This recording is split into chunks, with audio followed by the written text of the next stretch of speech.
Hello बच्चों, let's read the question. The question says the locus of a point which is collinear with the two given points is dash. So हमें बताना है कि point का locus क्या होगा जब वो दो पॉइंट से कोलिनियर हो. तो ये पहला पॉइंट हो जाएगा ए और दूसरा पॉइंट हो गया हमारा बी. ठीक है बच्चों.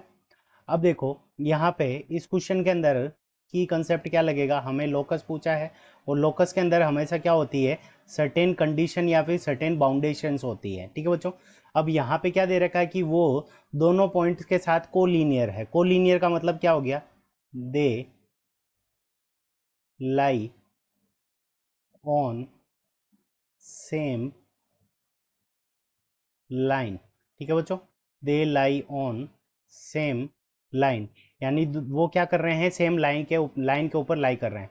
यानी दोनों पॉइंट ये ए और बी एक लाइन के ऊपर हो गए, तो तीसरा पॉइंट भी इसी लाइन के ऊपर होना चाहिए. तो मान लो तीसरा पॉइंट यहाँ पे सी यहाँ पे आ रहा है, तो ये तीनों के तीनों हमारे कहाँ पे होंगे, स्ट्रेट लाइन के ऊपर लाई करेंगे. ठीक है बच्चों. तो इन तीनों का जो लोकस हो जाएगा वो क्या हो जाएगा, स्ट्रेट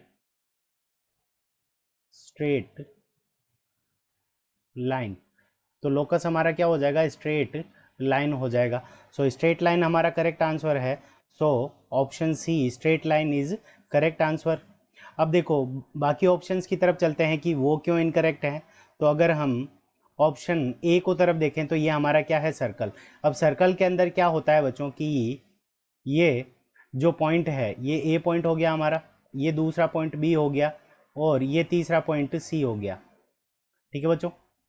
अब देखो यहाँ पे ए पॉइंट दूसरी लाइन के ऊपर है, बी पॉइंट एक अलग लाइन के ऊपर है, सी पॉइंट एक अलग लाइन के ऊपर है, तो तीनों पॉइंट अलग लाइन के ऊपर है. तो ऑप्शन ए इनकरेक्ट हो जाएगा.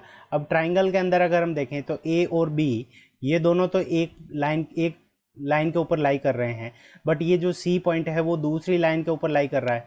ठीक है बच्चों. तो ये तीनों एक साथ में लाइन नहीं कर रहे हैं, इसलिए ऑप्शन बी हमारा क्या हो जाएगा, इनकरेक्ट हो जाएगा.